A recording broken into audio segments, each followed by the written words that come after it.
우리 하나님 말씀을 보겠습니다. 요한복음 2장 1절부터 5절까지 신약 143쪽에 있습니다. 우리 교독하겠습니다. 교독. 요한복음 2장 1절부터 5절. 사흘째 되던 날 갈릴리 가나에 혼례가 있어 예수의 어머니도 거기 계시고 포도주가 떨어진지라 예수의 어머니가 예수에게 이르되 저들에게 포도주가 없다 하니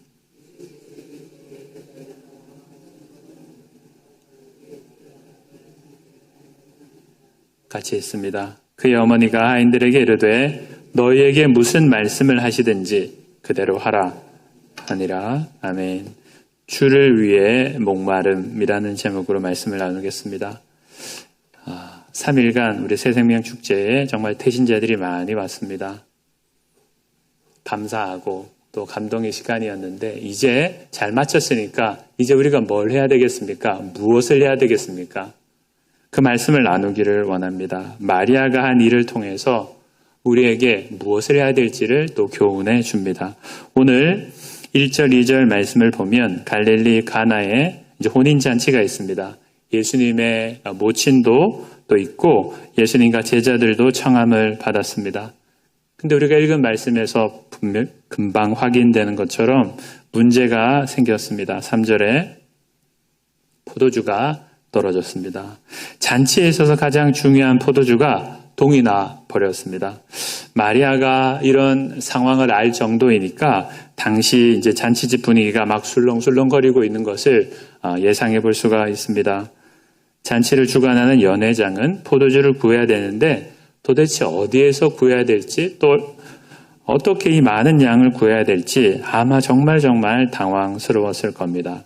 자칫하면 이제 축제가 망쳐질 그런 상황 가운데 있는데 그런 중에 마리아의 행동이 특별합니다. 그녀는 이 문제를 아무 상관도 없는 예수님께 구하기 때문입니다. 3절 포도주가 떨어진지라 예수의 어머니가 예수에게 이르되 저들에게 포도주가 없다 하니 마리아는 이 문제를 아들 예수에게 요청했습니다. 그럼 하지만 예수님은 이 결혼식을 주관하는 사람이 아니잖아요. 손님이잖아요. 예수님은 하객으로 이 자리에 초대받았을 뿐이고 또 갑작스럽게 어떻게 이 많은 양의 포도주를 준비할 수가 있겠습니까? 예수님이라고 할지라도. 우리는 마리아의 이 행동을 통해서 마리아의 신앙을 한번 짐작해 볼 수가 있습니다. 마리아는 자신의 몸으로 예수님을 낳았지만 예수님의 태어남은 복음서가 공히 증거하는 대로 아주 특별했습니다. 사내를 알지 못하는 이 마리아가 임신을 하였고 천사의 방문을 받았고 동방박사들이 왕에게만 드리는 귀한 예물을 이 갓난아기에게 와서 바치는 것을 경험하였습니다. 복음서는 예수님의 어린 시절의 이야기를 거의 우리에게 들려주지 않지만 우리가 짐작할 수 있는 것은 예수님은 이진우와는 좀 다른 착한 아들이다 하는 것을 우리는 알 수가 있습니다. 부모님을 근심시키는 아들은 아니다는 거죠. 소년에서 청소년으로 청년으로 자라면서 처음에는 돌봐야 하는 아들이었겠지만 점점 2번 말하지 않아도 되는 그런 아들, 점점 부모가 도움을 구하고 의지할 수 있는 장남이 되었습니다. 무엇보다 여러분 예수님께서 태어날 때 천사를 통해서 주셨던 말씀이 무엇이었습니까? 이는 저가 자기 백성을 저들의 죄에서 구원할 자다. 이게 이제 예수라는 그 예수님의 이름의 뜻인데 이 천사가 준 그 말씀이 정말 마리아는 계속해서 절대 잊어버릴 수가 없겠잖아요. 그것을 계속해서 묵상하고 있었을 텐데 이 예수가 소년에서 청소년으로 청년으로 자라나는 것을 통해서 볼 때 그렇구나. 내 아들만이 아니라 정말 우리 민족을 구원할 그런 자로 하나님께서 보내어 주셨구나. 사실 이거 믿는다는 게 정말 어렵거든요. 내 몸을 내 배가 아파서 낳은 아들인데 나의 구주가 되신다는 것은, 이걸 고백한다는 것은 정말 쉽지 않은 일인데, 마리아는 그 키워오는 자라는 과정을 통해서 아마 그것을 고백하였을 겁니다. 그런 믿음이 이 문제를 아무 상관도 없는 예수님에게 요청하고 있습니다. 그런데 예수님의 반응이 어떻습니까? 좀 차갑잖아요. 냉정합니다. 4절 말씀, 예수께서 이르시되 여자여 나와 무슨 상관이 있나이까? 내 때가 아직 이르지 아니하였나이다 했습니다. 쉽게 말해서 예수님은 모친 마리아에게 어머니, 이게 뭐 저하고 무슨 상관이 있어요? 이렇게 조금 퉁명스럽게 대답을 한 거죠. 마치 수로보디게 여인이 귀신 들린 딸을 고쳐달라 간구할 때 예수님은 그때는 더 냉정하게 말씀하셨습니다. 자녀의 떡을 취해서 개들에게 던져주지 않는다. 와, 고쳐주지 않을 거면 고쳐주지 않지. 진짜 자존심 상하게 어떻게 사람이 이렇게 개 취급하나? 한번 욕해버리고 일어날 것 같은데, 수로보니게 여인은 간절한 믿음이 있잖아요. 예수님께서 그녀의 믿음을 아시기 때문에 그렇게 냉정하게 차갑게 대우하셨는데, 오늘 이 마리아도 마찬가지입니다. 마리아가 어떻게 할 것을, 마리아의 믿음을 시험을 보기 위해서, 또 마리아가 어떻게 행동할 것을 아셨기 때문에 예수님은 때로는 좀 차갑지만 그런 말씀을 하셨고, 뒤에는 좀 아리송한 말씀을 덧붙여 주셨습니다. 내 때가 아직 이르지 아니하였나이다 라고 했습니다. 이 말은 두 가지 의미가 있을 텐데요. 먼저는 아직 포도주가 떨어진 문제를 해결할 때가 아니다, 그런 말씀이겠고, 두 번째가 중요한 뜻이겠는데, 복음서에서 말하는 메시아 예수 그리스도께서 해야 될 유일한 바로 그 일입니다. 하나님의 백성을 저들의 죄로부터 구원하는 일, 그 일을 아직 할 때가 아니다. 그 일이 뭐예요? 땅에서 들리시는 거잖아요. 나무에 달리시는 거잖아요. 아직도 그 일을 할 때가 아니라는 의미일 겁니다. 정말 마리아는 예수님의 기대처럼 행동했습니다. 5절 보시면 그의 어머니 하인들에게 이르되 너에게 무슨 말씀을 하시든지 그대로 하라 했습니다. 마리아는 이 문제를 해결할 수 있는 분이 바로 예수다는 것을 알았고, 하지만 예수님께서 지금 그때가 아니다라고 하자 에이 아니구나 하고 포기해버리지 않고 어떻게 합니까? 그때를 위해서 준비하고 있습니다. 어떻게 준비합니까? 예수님께서 어떤 말을 하더라도 너희들은 그대로 순종해야 돼, 하인들에게 당부를 했습니다. 여러분은 이 이야기를 자주 듣기도 했고 읽기도 하여서 어떻게 진행되는지 잘 알 겁니다. 예수님은 잠시 후에 하인들에게 어떻게 말씀하셨습니까? 말도 되지 않는 이야기를 하셨잖아요. 항아리 6개에다가 물을 가득 채우라고 하셨습니다. 그리고 그 물을 떠가지고 연회장에게 갖다 주어라고 했습니다.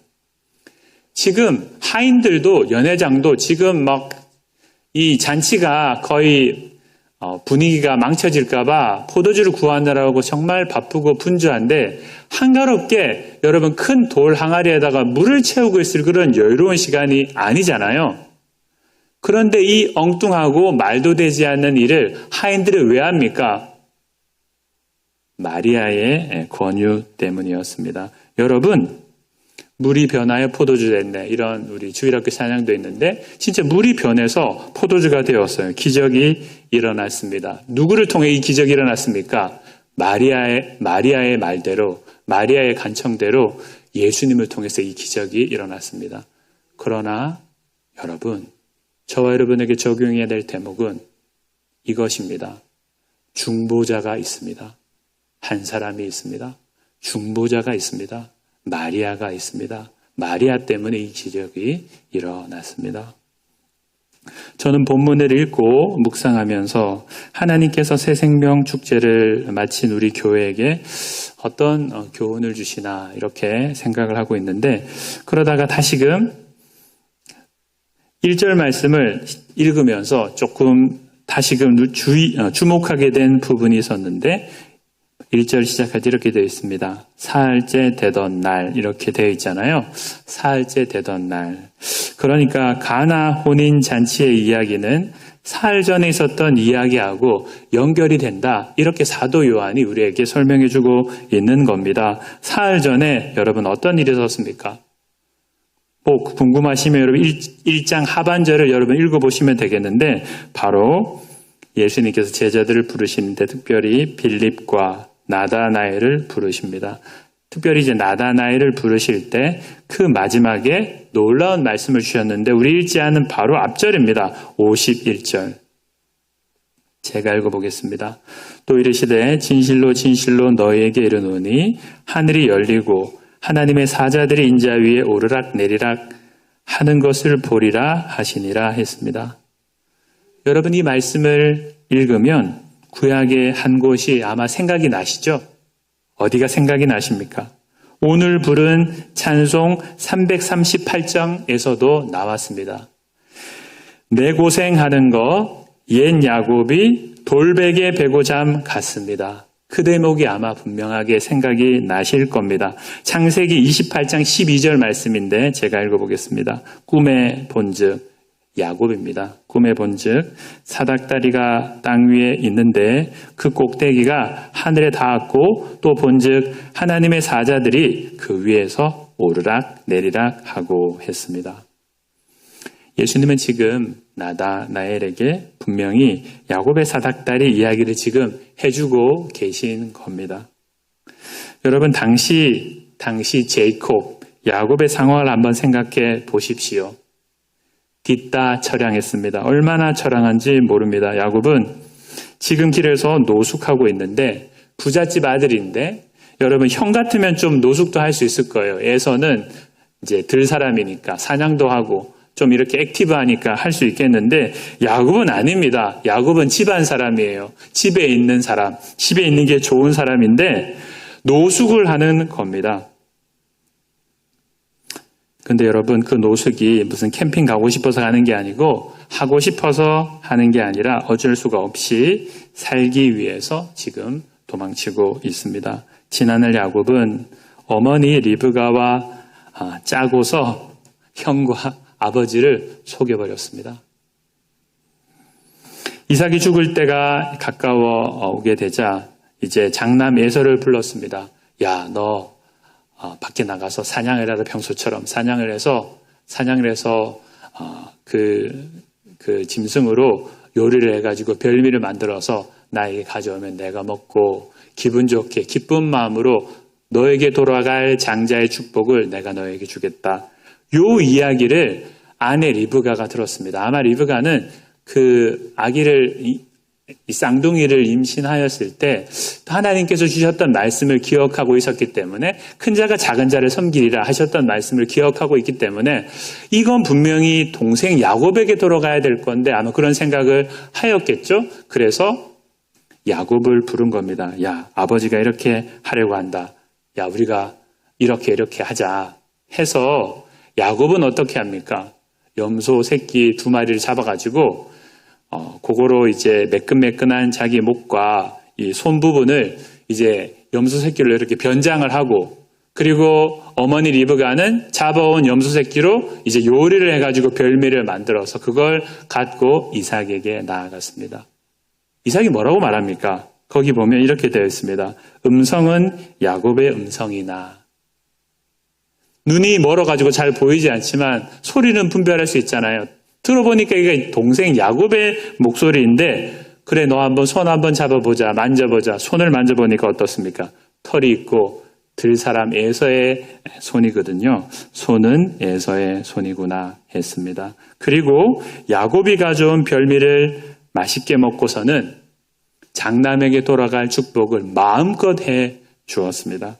나중에 사냥에서 돌아온 에서가 보니까 이 약삭빠른 야곱이 자신을 속이고 자신이 받아야 할 축복을 다 가로채고 말았습니다. 그래서 에서가 어떻게 합니까? 기다립니다. 이제 연로하신 아버지가 돌아갈 때만 기다립니다. 아버지가 소천하시면 이놈의 새끼, 이 동생을 죽여야 되겠다. 그렇게 생각한 거죠. 요거를 또 누가 알게 되었습니까? 엄마의 도움이 정말 많아요, 이 야곱은. 엄마가 알게 되었죠. 리브가가 어떻게 이 아들을 잃을 수가 있냐? 그래서 꾀를 내어서 다시금 이 도시에는, 여기에는 보니까 야곱을 위한 훌륭한 신부감이 없으니까 이 야곱을 내 고향으로 보냅시다. 오라버니가 있는 밧단 아람으로 보냅시다. 그렇게 이삭에게 제안했는데 정말 그렇게 되었어요. 그래서 제가 길게 설명을 드렸지만, 그래서 야곱은 지금 한 번도 가보지 않은 길을 가고 있습니다. 고대 사회는 여러분, 길을 떠나고 여행을 한다는 게 그렇게 아주 로맨틱하고 즐거운 게 아니라 목숨을 걸어야 되기도 하고 아주 위험한 길인데, 도적들을 만날 수도 있고 때로는 사나운 짐승을 만날 수도 있습니다. 오늘 새벽 예배 때 말씀처럼 사자에게 물릴 수도 있습니다. 그러므로 무섭고 두려운 길, 의지할 사람 없는 쓸쓸한 길을 이제 저벅저벅 야곱 혼자 걸어가고 있는 거죠. 야곱이 무슨 생각을 했겠습니까? 지난날 자신의 행동에 대해서 후회했을 거예요. 내가 왜 너무 눈이 멀었지. 너무 급하게 하나님께서 하실 일인데 내가 왜 내 욕심 때문에 그렇게 나쁜 방법을 동원했을까? 그것도 형을 2번이나 속여버렸을까? 내가 지금 한 번도 가보지 않은 길을 가는데 내가 안전하게 외삼촌 집에 도착할 수가 있을까? 또 외삼촌은 나를 반갑게 맞아주실까? 외삼촌은 그의 딸 가운데 한 사람을 나의 신부감으로 아내로 주실까? 이게 아무것도 안 정해져 있거든요. 아무것도 정해져 있지 않는 그 길을 쓸쓸하게 이 부잣집 둘째 아들이 저벅저벅 걸어가고 있다고요. 여러분, 지금 야곱이 멋지게 여러분 기도하고 있다고 생각하지 마십시오. 무릎을 꿇고서 간절히 여호와를 부르면서 기도하고 있다. 아닙니다. 야곱은 지금 두렵고 힘들고 번민으로 가득 차 있습니다. 지가 만들었는데, 자기가 그렇게 그 상황으로 만들었는데, 그러나 자기는 해결할 수 없는 상황 가운데, 그러니까 얼마나 처량하기 짝이 없으니까 찬송가 가사가 되었어요. 노숙하는데 얼마나 처량합니까? 돌베개라도 베고 내가 잠을 자야 되겠다. 너무너무 피곤하니까 그 길에 있는 돌을 취해가지고 잠을 자려고 하는 거죠. 그런데 놀랍잖아요. 그 꿈에서 사닥다리를 본 것입니다. 이 사닥다리가 얼마나 높은지 땅에서부터 하늘까지 닿았습니다. 자세히 보니까 하나님의 사자들이 그 위에서 오르락 내리락 하고 있습니다. 그리고 그 꼭대기에서 이제 여호와께서 야곱에게 말씀해 주십니다. 3가지를 약속해 주십니다. 이 땅을 너와 네 후손에게 주겠다 약속해 주셨고, 너의 자손은 땅의 티끌처럼 많게 될 것이다 하셨고, 네가 어디로 가든지, 야곱아, 네가 어디로 가든지 내가 함께한다, 그렇게 약속해 주셨습니다. 야곱이 잠 깨요. 야곱이 잠이 깨어서 무엇이라고 말했습니까? 이게 놀라운 말씀입니다. 창세기 28장 16절, 야곱이 잠이 깨어 이르되 여호와께서 과연 여기 계시거늘 내가 알지 못했다는 겁니다. 도망치는 길, 처량하게 노숙하고 있는 바로 그 길에 하나님께서 도망자 야곱과 함께 하신다는 겁니다. 얼마나 깜짝 놀랐고 또 얼마나 기뻤겠습니까? 사랑하는 성도 여러분, 하나님은 저와 여러분과 세상 끝날까지 함께 하십니다. 속으로 아멘 하셨습니까? 하나님은 세상 끝날까지 저와 여러분과 함께 하십니다. 이번 새생명 축제 기간 가운데 담임 목사님의 기도를 따라서 영접 기도를 한 우리 귀한 VIP들, 그분들 예수님을 영접했잖아요. 세상 끝날까지 주님이 함께 하십니다. 아멘이 좀 작아지나요? 나중에 봐야 알지 이런 건가요? 네. 박효진 장로님 아내 말씀을 주셨잖아요, 어제. 청년 때까지는 교회 생활을 정말 잘하고 하다가 대종손, 그렇잖아요. 대종손 가문에 이제 맏며느리로 시집 가게 되니까 한 해에 41번? 거의 주일 예배 드리듯이 1년 내내 제사를 드려야 되는 그런 상황 가운데 있으니까 하나님, 이제 저는 떠납니다. 하나님, 저는 떠납니다. 저를 떠날 테니까 저도 찾아오지 마시고 그렇게 신앙생활을 딱 접었는데 어느 날 새벽에 땡그랑 하는 게 가슴을 막 계속 흔들어가지고 도무지 그 소리를 어떻게 부인할 수가 없었잖아요. 그리고 가슴 깊은 저 밑에서 들려왔잖아요. 딸아, 네가 나를 떠났을지라도, 네가 나를 버렸다고 생각했을지라도 나는 한 번도 너를 떠난 적이 없어. 주님은 여러분을 떠나지 않으십니다. 이걸 우리가 누구에게 가르쳐줘야 될까요? 우리 이번에 새생명 축제 가운데 나온 분들에게 여러분 기도해 주시고 권면해 주시고 하실 수가 있어야 되겠습니다. 새생명 축제에 나온 태신자들, 그들이 지금 얼마나 기쁘겠습니까? 3일의 집회 기간 동안 받은 말씀 때문에 기쁠 것이고 찬양대와 찬양팀의 찬양 가사가 계속 귀에 가사가 잘 생각나지 않더라도 그 음이라도 흥얼흥얼 할 것이고 영접 기도를 따라 했는데 정말 내 안에 예수님이 계시겠구나 하는 기쁨이 있을 겁니다. 그러나 여러분, 이제 우리가 해야 될 일이 있습니다. 저와 여러분이 해야 될 일이 있습니다. 신앙은 절대 달콤하지만은 않습니다. 신앙은 절대 달지만은 않습니다. 신혼은 달콤하지만 결혼 생활이 늘 신혼 같지 않다는 것은 말하지 않아도 여러분들이 더 잘 알고 있습니다. 출애굽기 15장 22, 24절을 제가 한번 읽어보겠습니다. 출애굽기 15장 22부터 24절. 모세가 홍해에서 이스라엘을 인도하매 그들이 나와서 수르 광야로 들어가서 거기서 사흘 길을 걸었으나 물을 얻지 못하고 마라에 이르렀더니 그곳 물이 써서 마시지 못하겠으므로 그 이름을 마라라 하였더라. 백성이 모세에게 원망하여 이르되 우리가 무엇을 마실까 하며. 여러분, 지금 이스라엘은 어떤 일을 경험하였어요? 바다를 건너버렸어요. 다리가 있는 것도 아니고 배를 탄 것도 아니에요. 바다가 쩍 갈라져 버렸어요. 바다가 쩍 갈라져 가지고 마른 땅처럼 홍해를 건너버렸어요. 단 한 사람도 거기 홍해에 빠져 죽은 사람이 없었어요. 그 수많은 200만 되는 이스라엘 백성들이 모두가 데려온 가축과 함께 모두가 건너버렸어요. 이건 말로 형용하지 못할 놀라운 체험과 기적이었습니다. 하지만 그 체험과 기적이 그렇게 오래 가지는 않더라고요. 물이 없고 힘이 들면 하루 이틀 한 사흘 정도 되면 우리의 실력이라는 것이 드러나고 맙니다. 그래서 백성들이 모세에게 어떻게 합니까? 원망하여. 제가 말씀해 보니까 원망하여라는 말이 딱 들어가 있더라고요. 이 말이 없으면 좋겠는데 그래서 오히려 이스라엘 백성들이 모세에게 우리가 도대체 모세여, 우리를 여기까지 인도해 주셔서 감사한데 우리 지금 가족과 가축들도 아무것도 지금 며칠째 물 한 모금 먹지 못하고 있는 너무 거의 죽을 것 같은데 우리 아이들이 정말 너무너무 힘들어하고 있는데 우리 어디서 물을 구해야 됩니까? 이렇게 아주 젠틀하게 물은 게 아니라 원망하였습니다. 원망하였습니다. 왜 우리로 이 척박한 땅으로 인도해서 왜 우리를 이렇게 생고생을 하게 하느냐? 아마 그렇게 따지듯이 쏘아 붙였겠죠. 그런데 백성들의 감정이 이제 무엇 때문에 폭발해버렸는데 그건 바로 그거였습니다. 사흘 동안 물을 마시지 못하다가 이제 마라에 딱 도착했는데 물이 엄청나게 많은 거죠. 야, 됐다.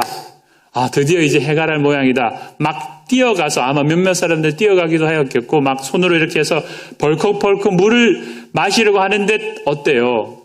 이건 막 썩은 물인지 모르겠지만 써서 더 이상 마실 수가 없었습니다. 마라, 쓰다라는 거잖아요. 더 이상 마실 수가 없었어요. 그러자 원망이 폭발해 버렸습니다.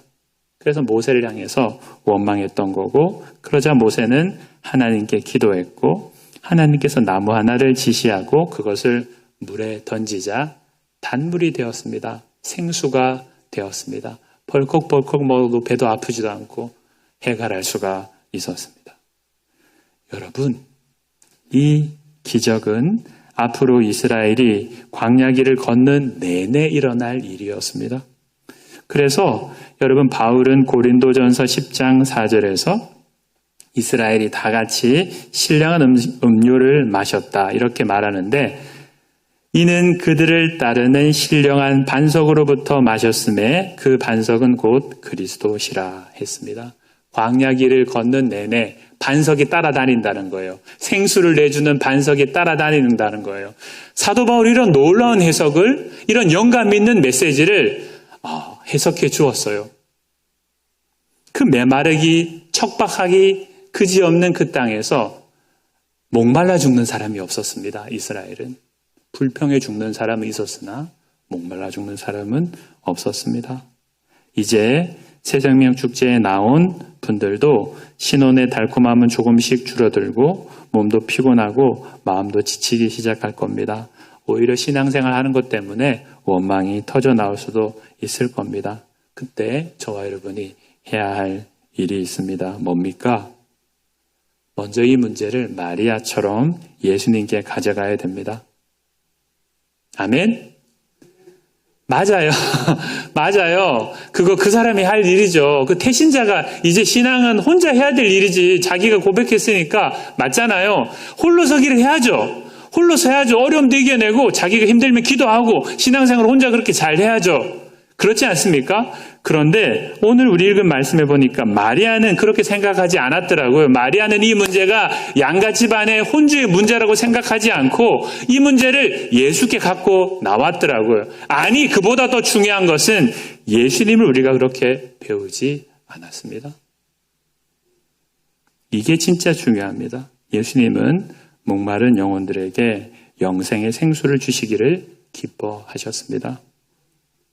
수가성 여인에게 뭐라고 말씀하셨습니까? 내 속에서 영생하도록 솟아나는 샘물이 되리라. 영적 목마름을 해결해 주셨습니다. 여러분, 그런 생수의 근원 되신 예수님께서 진짜 놀라운 사실은 그의 생을 마치실 때는 어떠셨습니까? 정말 비참하였습니다. 제가 읽어드리겠습니다. 요한복음 19장 28절. 그 후에 예수께서 모든 일이 이미 이루어진 줄 아시고 성경을 응하게 하려 하사 이르시되 내가 목마르다 하시니.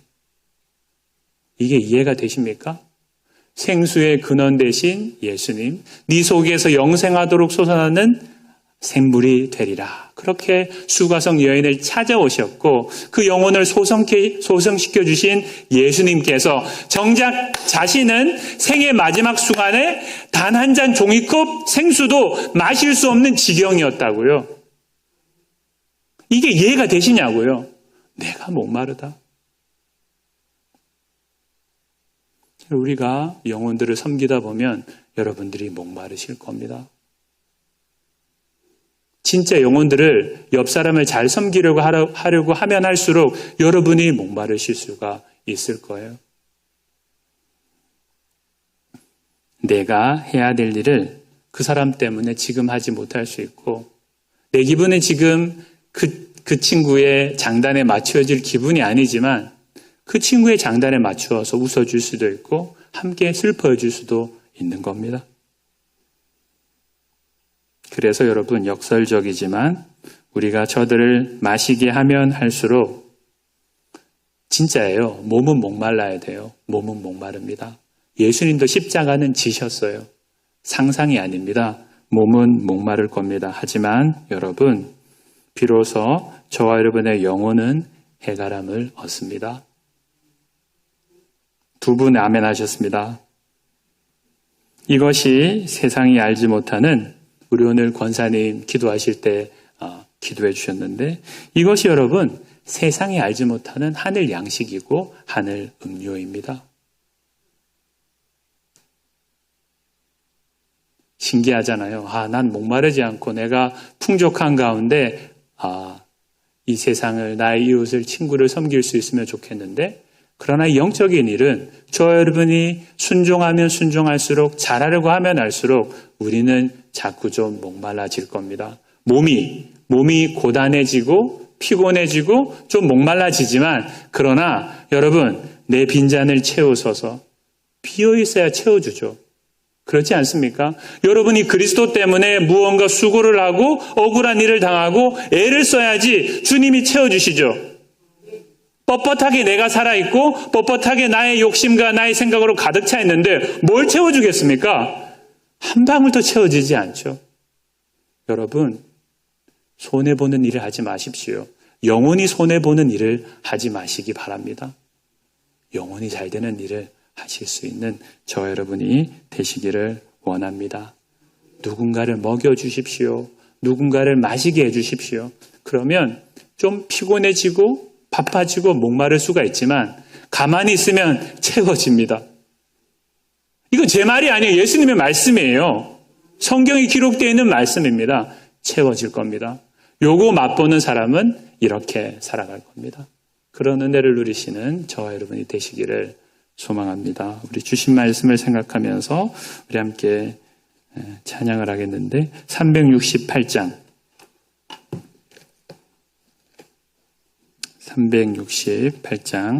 1절 3절 5절 이렇게 찬양하겠습니다.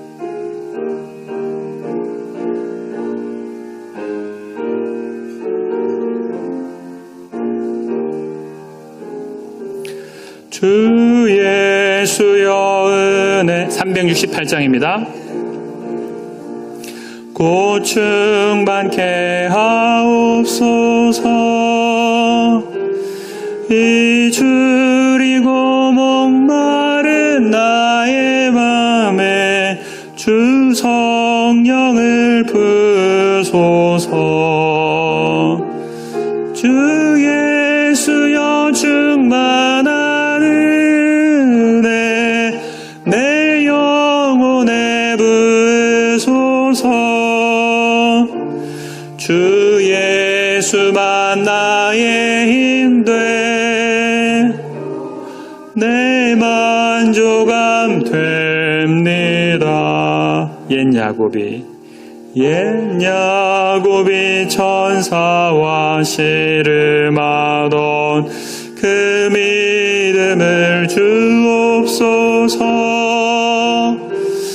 이 세상의 물결이 흉흉해도 날 평안케 하옵소서.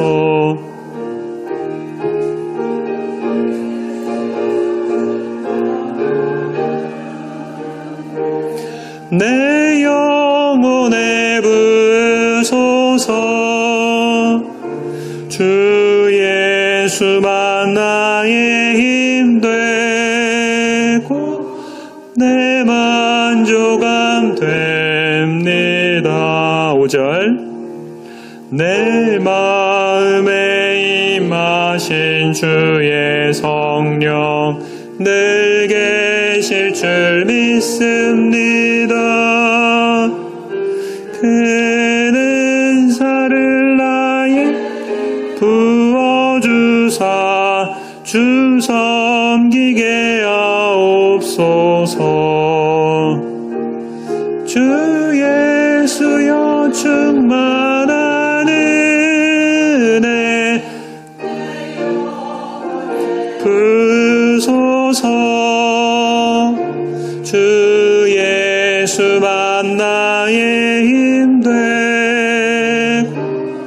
내 만족함 됩니다. 우리 이 시간 받은 말씀을 기억하면서 같이 기도하겠습니다. 주님을 위해서, 이웃을 위해서 목마르면, 수고하면, 애쓰면, 온 밤을 지새우며 기도하면 채워주십니다. 네 속에서 영생하도록 솟아나는 샘물이 되리라.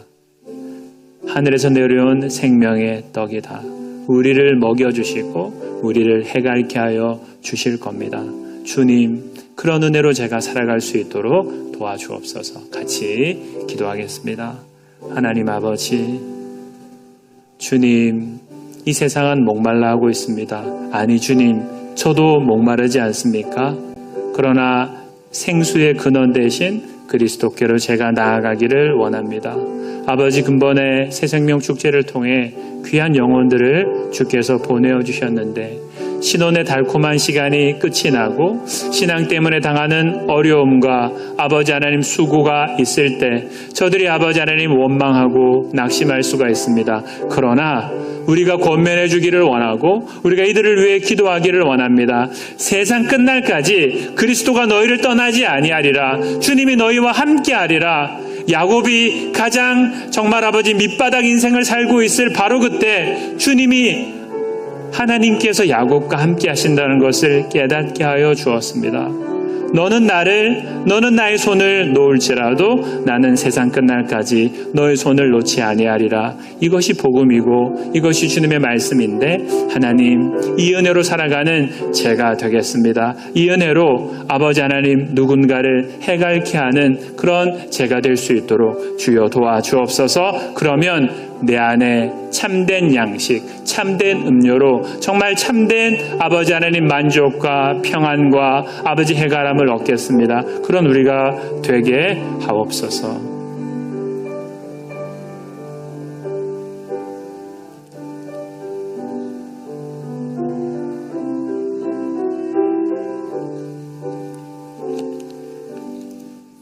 하나님 감사합니다. 주를 위해 수고하고 주를 위해 희생하면 주께서 다 기억하시고 예수님께서 마지막 때에 생수의 근원 되신 당신께서 내가 목이 마르다 하셨습니다. 이 비밀이 무엇인지를 우리가 머리로 아는 자가 아니라 내 삶의 자리에서 순종을 통해 배워가는 우리가 될 수 있도록 주님 도와주옵소서. 누군가를 위해 목이 말라지면 자존심이 상하고 감정을 억눌러야 되면 그 밤에 주님이 나를 찾아오시고 위로하여 주시고 힘을 주실 겁니다. 이 은혜와 기쁨을 맛본 사람은 절대 빼앗기지 않을 겁니다. 주님 그 은혜를 붙잡고 살아가는 제가 되게 해주시고 근본에 보내주신 귀한 VIP 영혼들이 주님 광야 같은 길을 걸을지라도 세상 끝날까지 주님이 함께 하신다. 저들을 위해 기도하고 권면해 줄 수 있는 우리 교회가 또 제가 되게 하여 주옵소서. 하늘에 계신 우리 아버지여 이름이 거룩히 여김을 받으시오며 나라의 임하옵시며 뜻이 하늘에서 이룬 것 같이 땅에서도 이루어지이다. 오늘날 우리에게 일용할 양식을 주옵시고 우리가 우리에게 죄 지은 자를 사하여 준 것 같이 우리 죄를 사하여 주옵시고 우리를 시험에 들게 하지 마옵시고 다만 악에서 구하옵소서. 대개 나라와 권세와 영광이 아버지께 영원히 있사옵나이다. 아멘.